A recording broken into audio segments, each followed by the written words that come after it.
El título para la predicación de hoy es Una iglesia sin templos. Una iglesia sin templos.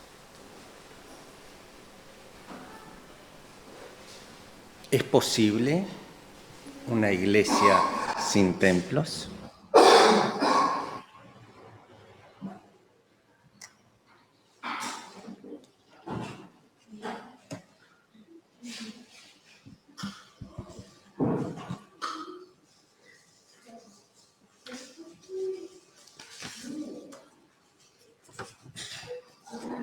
Seguramente han venido a la mente de ustedes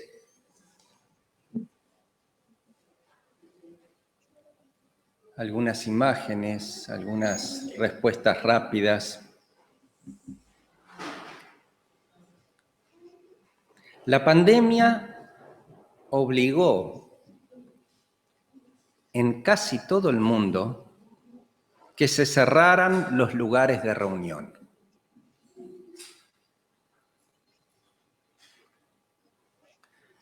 ¿Es esto un ataque del maligno?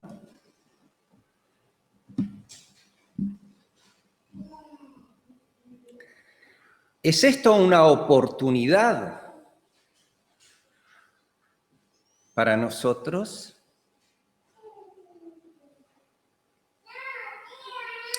En el decreto que hizo el presidente y el gobierno de Uruguay, como lo hicieron casi todos los gobiernos de todo el mundo, dicen que los templos y los lugares de espectáculos públicos deben permanecer cerrados.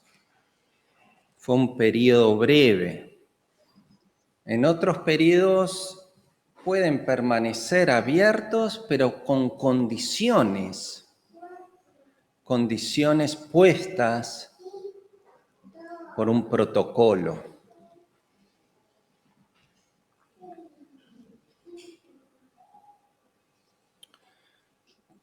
Muchos se molestaron diciendo no es lo mismo un cine, un teatro que una iglesia. Algunos de los que se molestaron fueron religiosos, pero algunos de los que se molestaron eran artistas y decían no pueden cerrar un teatro y compararnos con una iglesia. El teatro es cultura.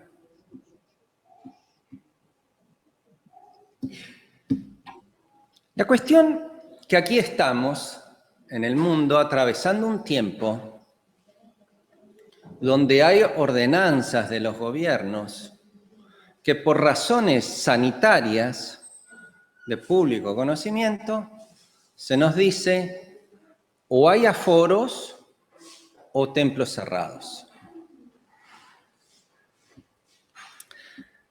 Dejo esto como escenario de fondo de la predicación de hoy. Lo dejamos ahí un momentito. ¿Cuántas veces ustedes han dicho voy a la iglesia? Levanten la mano quienes han dicho alguna vez voy a la iglesia.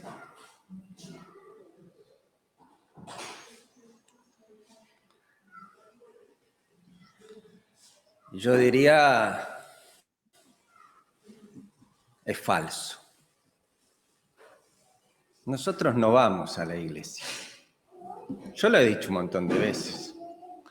Por lo menos no vamos a la iglesia en el concepto de lo que es la iglesia, en el concepto de la tradición cristiana. Nosotros vamos a un lugar que es un templo.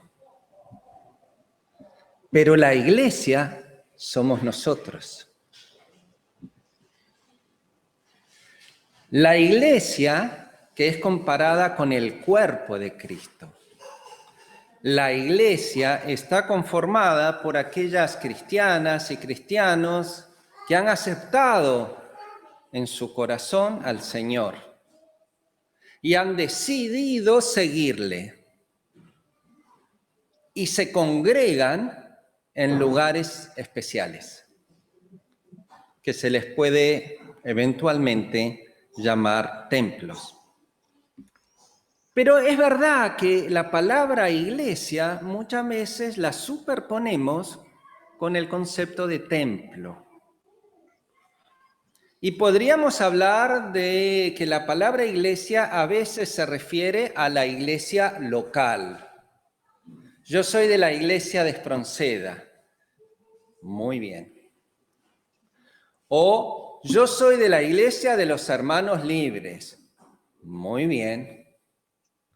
O yo soy de la iglesia de Cristo.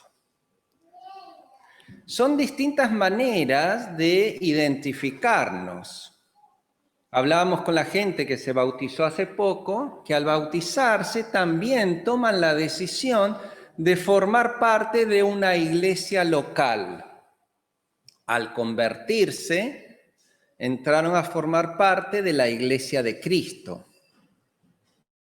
¿Se entiende la diferencia?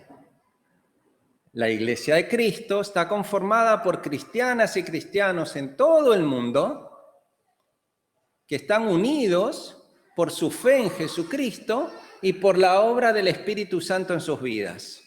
Esa es la iglesia de Cristo. La denominación o iglesia de los hermanos son aquellas personas que dentro de la iglesia de Cristo siguen determinada tradición, siguen determinados principios, tienen en común determinada historia y se denominan iglesia de los hermanos. Y la iglesia local es la iglesia de Espronceda. Por lo tanto, creo que seguiremos diciendo voy a la iglesia. ¿Tá? Pero es importante tener en claro que cuando venimos acá, venimos al templo. Y por eso el título, ¿es posible una iglesia sin templos o con templos cerrados? La pandemia, de alguna manera, desafió a las religiones del mundo. No es un problema del cristianismo ni de nuestra iglesia local. Con templos cerrados, algunos piensan, sienten que corremos el riesgo de desaparecer.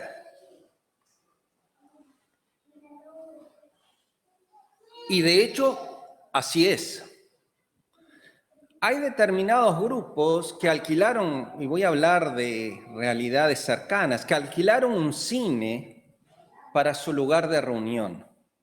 Y tienen un presupuesto de varios cientos de dólares para el alquiler de ese cine. Y la ofrenda para pagar ese alquiler se hace en la reunión, en el encuentro. Y si no hay encuentro, no encontraron una manera alternativa para juntar esos varios cientos de dólares para pagar. Y entonces esas iglesias piensan y sienten, y a algunas les pasó, corren el riesgo de desaparecer en términos de proyecto de templo. No podemos, dicen otros, ya cumplir nuestra misión, porque nuestra misión como cristianos, como iglesia local, está muy basada en el encuentro en el templo. Y por lo tanto, si se cierra el templo, nos quedamos con una misión por lo menos renga, ¿no?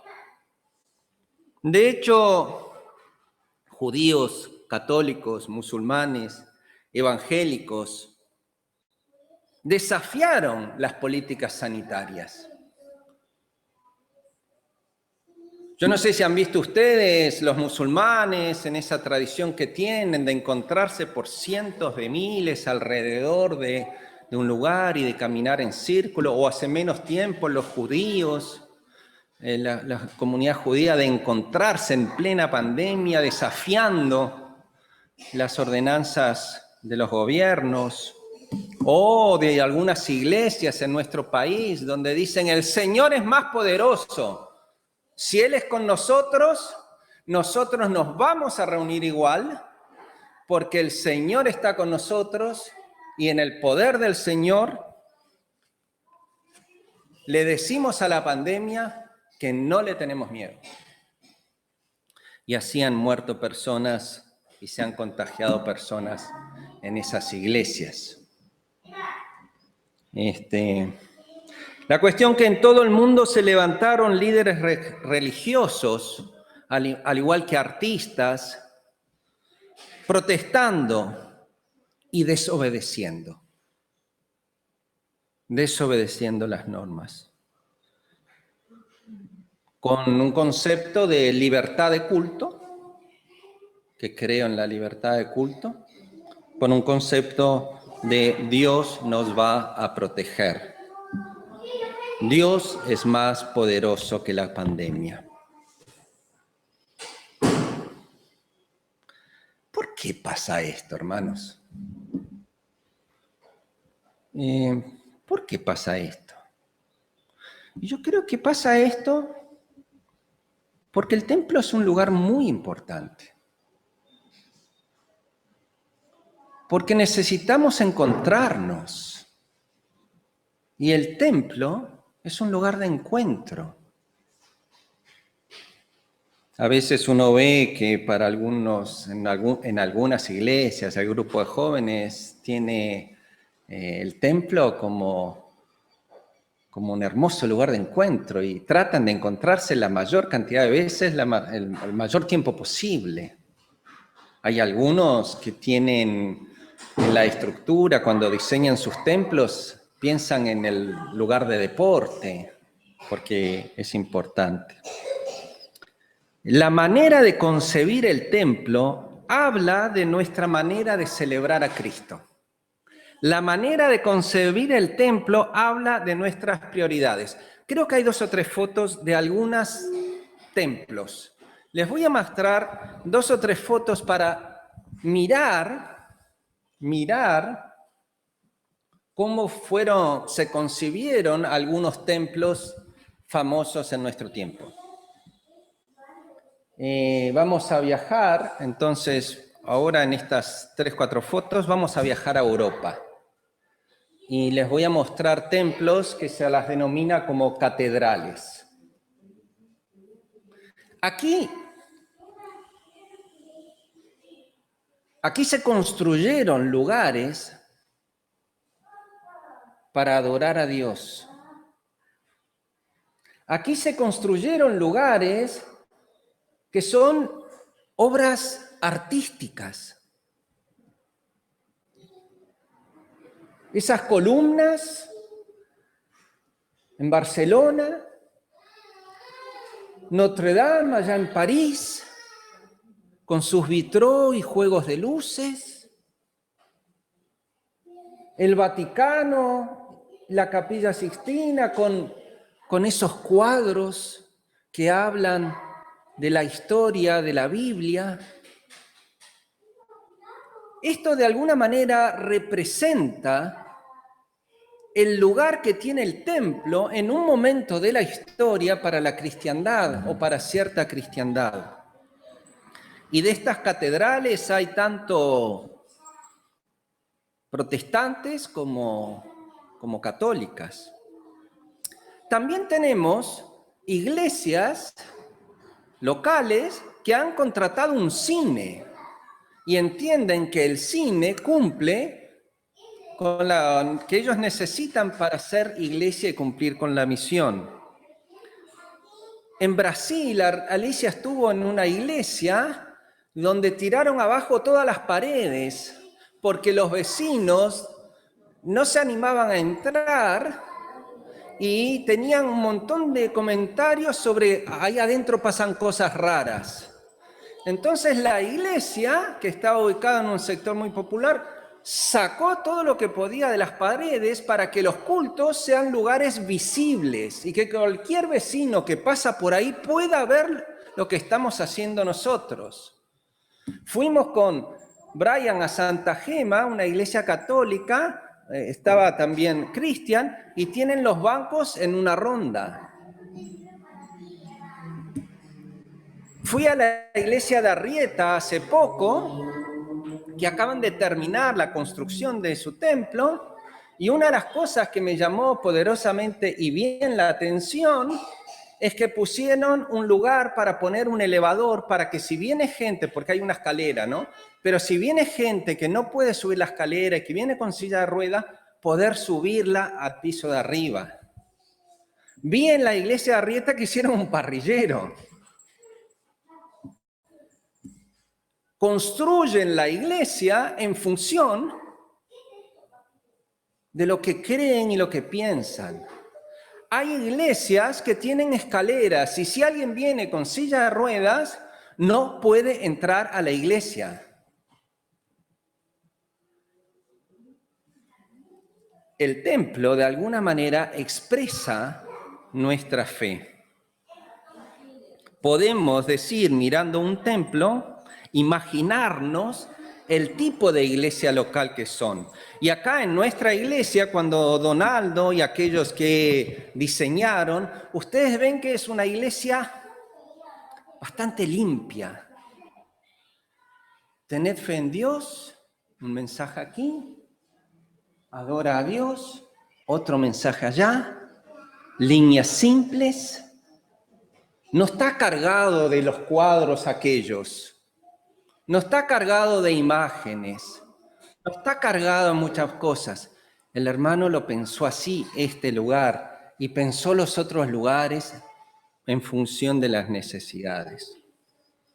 Pues vamos a dejar esta primera parte de la reflexión y vamos a entrar a la Biblia.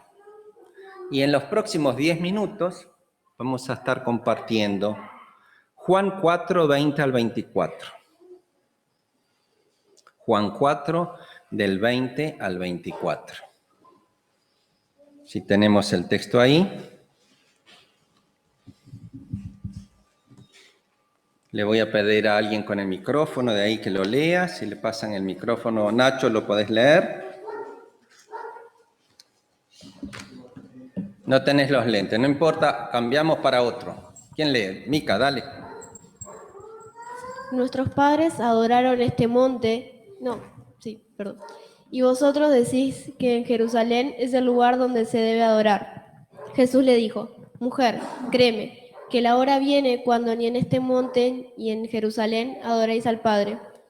Vosotros adoráis lo que no sabéis, nosotros adoramos lo que sabemos, porque la salvación viene de los judíos.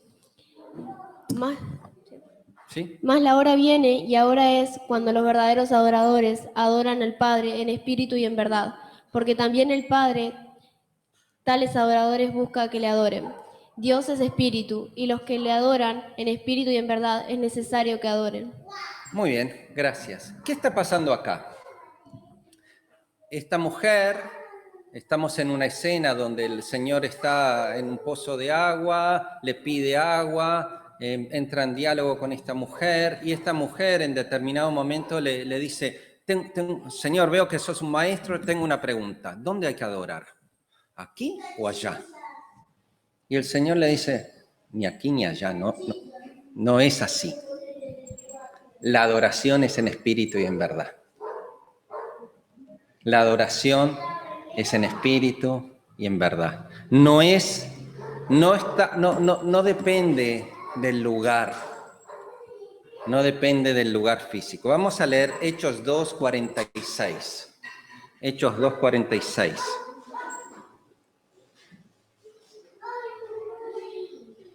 Brian, ¿lo lees? Dale. Hechos 2:46. Y perseverando unánimes cada día en el templo y partiendo el pan en las casas, comían juntos. Estamos en un momento donde la iglesia es naciente y acá el texto que dice, ¿dónde estaban? Unánimes. ¿En dónde? ¿En el templo? O sea, el templo sí es un posible lugar para la adoración. ¿Y dónde más? En las casas. ¿Cómo? Ahí es sinónimo de templo, es sinagoga. Correcto. En aquel entonces la cristiandad no tenía templos propios, ¿no? Todavía la cristiandad estaba dentro del judaísmo, por así decir, como lugar de encuentro. Y los cristianos siempre entraban en diálogo con los judíos. Eso después se fue distanciando al punto que quedaron unos persiguiendo a otros, ¿no? Bien. Pero lo que quiero decir es que Jesús le dice, ni aquí ni allá, sino en espíritu y en verdad, y acá vemos una experiencia de los primeros cristianos, donde las casas, que ya creo que esa tradición estaba en el judaísmo, pero las casas pasaban a ser un lugar de encuentro. Entonces, vamos a Hechos 16, Hechos 16, del 13 al 15.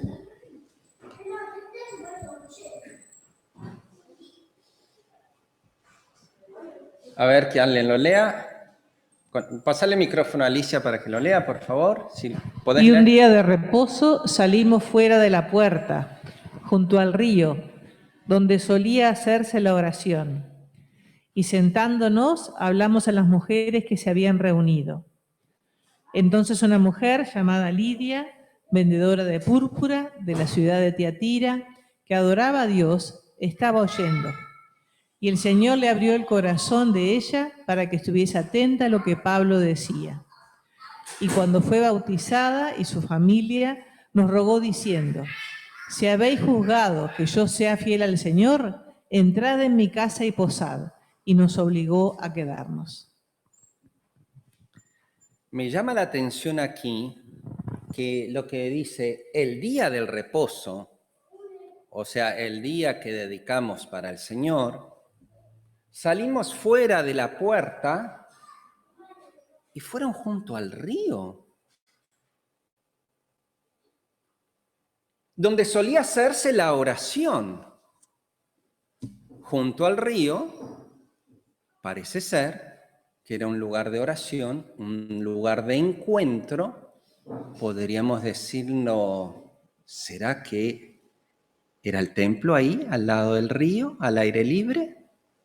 De hecho, había un grupo de mujeres, y hablan especialmente de una, que era una empresaria, Lidia, una mujer que se reunía con otros para orar. Quizás está relacionado porque en la sinagoga judía las mujeres no formaban parte del culto. Tenían que estar arriba en una especie como de apartado de gallineros, y quizá ahí sí puede estar bajo. Posiblemente significaba eso, que estas mujeres querían tener un lugar de encuentro para orar juntas.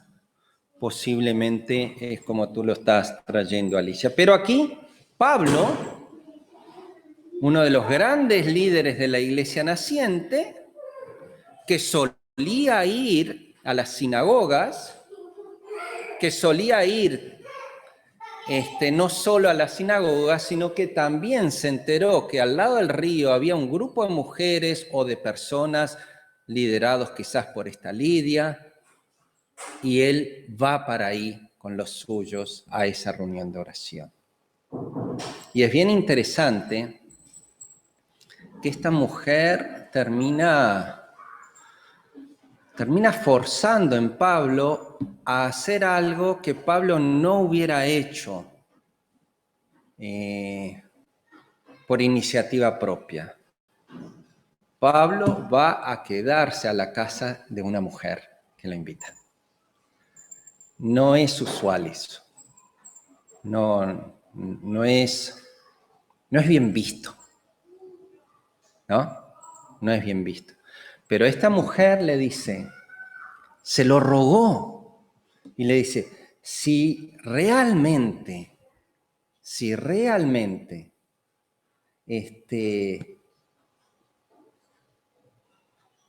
ustedes juzgan que yo soy fiel al Señor, entren en mi casa. quédense habitando en mi casa. Y dice, y nos obligó a quedarnos. Debe haber insistido mucho, porque Pablo se resistía seguramente con su grupo de ir a quedarse a la casa de una mujer que acababan de conocer. Vamos a leer 2 Corintios 3:3. Le voy a pedir que lo busquen porque creo que no lo tenemos. 2 Corintios 3:3.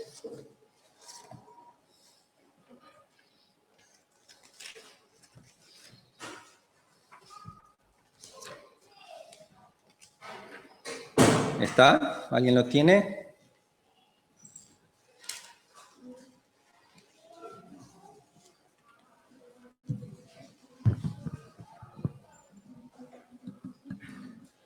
Leo, Sí, por favor. siendo manifiesto que sois carta de Cristo, expedida por nosotros, escrita no con tinta, sino con el Espíritu del Dios vivo, no en tablas de piedra, sino en tablas de carne del corazón. Muchísimas gracias. Acá el lugar de encuentro, de adoración y el encuentro con el Señor, ¿dónde es? ¿Dónde es el lugar de encuentro? Es el corazón. Es el corazón. Hermanos, hermanas, cuando Cristo muere, ocurren muchas cosas. Pero una de las cosas que ocurre es que había como una gran cortina, como un velo en el templo, y se rasga de arriba abajo. En el templo judío, ese velo separaba dos espacios. El lugar santísimo, donde solamente podía entrar una persona una vez por año, y el lugar donde entraban otros a través de procesos de purificación. Y acá, Michelle, en esto, ¿te acordás que ayer preguntabas algo? Y es interesante porque acá te da una pista buena a tu pregunta.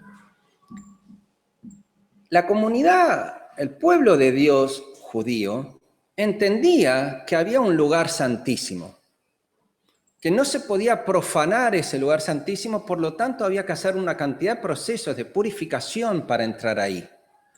Pero cuando Cristo muere, se parte en dos y se separa ese lugar santísimo del otro lugar. Y entonces aquí yo diría, y vamos a repasar a manera de cierre, yo diría, nuestro cuerpo es el primer templo. Cuida tu cuerpo como si fueras a vivir por siempre. Tu cuerpo es el templo del Espíritu. Cuida tu cuerpo como si fueras a vivir por siempre. Vida saludable, alimentación saludable, ejercicio, no consumo de drogas, etcétera. Podemos seguir hablando. Tu cuerpo es templo del Espíritu. Y cuida tu alma como si fueras a morir mañana.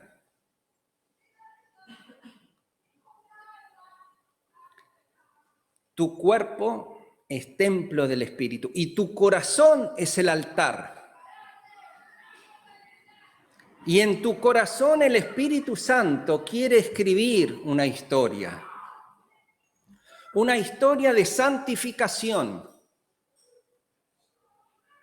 que solamente tú y el Señor, y no permitas que ningún otro entre en ese altar. Que el Señor te corrija, que el Señor escriba la historia, porque si eso es así, si ese es el primer altar, si ese es el templo, en primera instancia, entonces todos aquellos que no pueden venir acá porque está cerrado, tienen el templo consigo, el lugar de adoración y alabanza, el lugar de meditación, el lugar de donde presentamos nuestros pecados. El segundo templo que me gustaría decirles a ustedes es la familia. El segundo lugar de encuentro es el hogar. Pero no todos son cristianos. No importa. Ese es el lugar. Ese es el lugar donde tú te encontrás. Y si hay alguien de tu familia que también es cristiano, para orar. Antes de comer, ¿quiénes oran antes de comer? Antes de acostarse, al levantarse. ¿Quiénes agarran la Biblia en un momento del día para pensar juntos? ¿Quiénes tienen cultos familiares? La familia es el templo, es un templo. Cristian y Erika invitan a ese espacio familiar a niños para enseñar.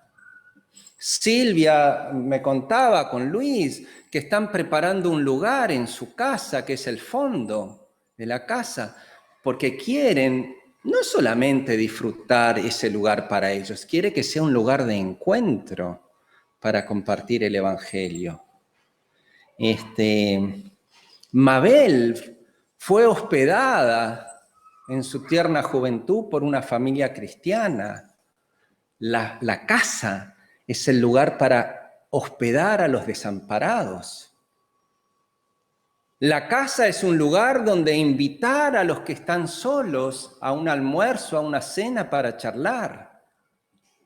El hogar es un hogar abierto, es un templo abierto, o tu hogar, llámese casa, es un templo cerrado. Tercer tema, el río, la calle. ¿Es tu lugar de adoración? San Francisco de Asís se fue al medio del campo, cansado de la estructura religiosa, y empezó a hablar de hermano sol, de hermana luna, de los aves, de los pájaros, y empezó a adorar al Señor al aire libre. Cuando estás fuera de tu casa, ¿entendés que eso es un templo? ¿Un lugar de encuentro? Y para terminar, podría agregar dos cosas más. Pensando en Pablo, el lugar del trabajo. Cuando Pablo estaba haciendo redes, ¿se imaginan si Pablo concebía ese espacio de trabajo como un templo? Y digo templo, lugar de encuentro para comunicar el Evangelio. Digo templo como lugar para pensar, para orar. Digo templo como lugar como para tener un testimonio de vida. O Pablo en la cárcel. ¿Se acuerdan cuando Pablo en la cárcel cantaba? ¿Qué estaba haciendo Pablo en la cárcel cantando? Estaba haciendo un culto.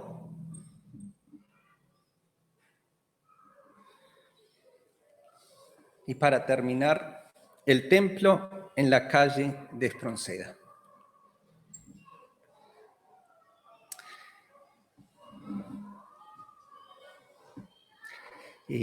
Aquí ayer se dijo algo que estaba muy lindo. Anoche hablábamos con Fernando, que está por ahí. Nosotros cada vez más creemos en los cristianos domingueros. No me malinterprete. En los cristianos que se congregan los domingos. Estamos en un tiempo donde muchos cristianos son cristianos a su manera. Y hay muchos cristianos deseclesiados. Yo creo que pierden mucho y que perdemos todos. Creemos en un lugar donde congregarnos. Y si alguien quiere ser parte de esta comunidad local, le recomendamos y le exhortamos que se congregue todos los domingos. Por Zoom, presencial, y que se congregue todas las veces que se le convoque.